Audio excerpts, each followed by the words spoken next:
Kipkoech and Lucy Cheruiyot braved the hilly terrain to win the inaugural Lotto Baringo half marathon held today. 23-year-old Kipkoech successfully defended the half marathon with changed route to Tenges Cabernet Road, won in 1 hour, 1 minute and 47 seconds, beating Kiprono and Sammy Kiprono, who was second and third respectively. Lucy Cheruiyot from Elgeyo Marakwet won the ladies 21-kilometer race in 1 hour, 12 minutes and 19 seconds, edging Naomi, Jebet and Kimuma, who were the other podium finishers. The race was graced by Athletics Kenya President retired General Jackson Tuwei, who warned athletes against doping.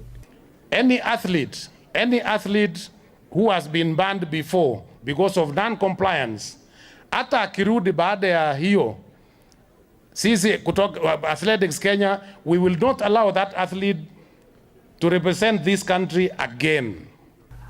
Meanwhile, Butali Warriors moved up to third position on the Kenya Hockey Premier League table after beating Nairobi 6-3-1 in the only top-flight match played today at the City Park Stadium. After the morning and afternoon matches were called off due to the unavailability of university teams, Butali welcomed Sikh in the match of the day in the evening. And having dropped from second to fourth on the table, Butali began the match as expected, scoring the first goal in the 15th minute through Frank Wanangwe. 9 minutes later, the score was 1-1 after an error by Butali, who allowed Harvir Guatare bring Sikh back into the match just before half-time. The two sides were unable to break each other in the third quarter, but Butali scored 2 more goals in the last quarter of the game, through Maxwell Fushaka and Zach Aura to seal the 3-1 victory and the 3 points that propels them back to third position, behind leaders Kenya Police and Green Sharks. Elsewhere, Nairobi Water continued with their dominance in the Handball League, beating Divas 34-23 in one of the 6 league matches played at the Kaloleni grounds in Nairobi.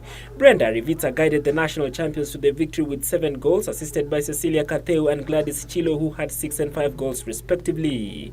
The game's top scorer was, however, Sila Allison, who scored 8 goals for Divas, with Alexina Ambani netting 5 goals for the losers. Ulinzi Youth had struggled to beat Pipers 24-22 in an earlier men's match played at the same venue. Ulinzi have Samuel Wabure to thank for the narrow victory, having scored 11 goals for the winners, while Peter Chege managed to score just 5 goals. David Sanga was Piper's best scorer with 5 goals, while Moffat Barasa scored 4. The league continues tomorrow at the same venue. And finally, the national rollball teams left the country this morning for Tanzania, where they will be defending their East Africa rollball titles. The teams have been training hard for the event as they seek to retain the titles they won last year when the tournament was held at the Kasarani Stadium in Nairobi.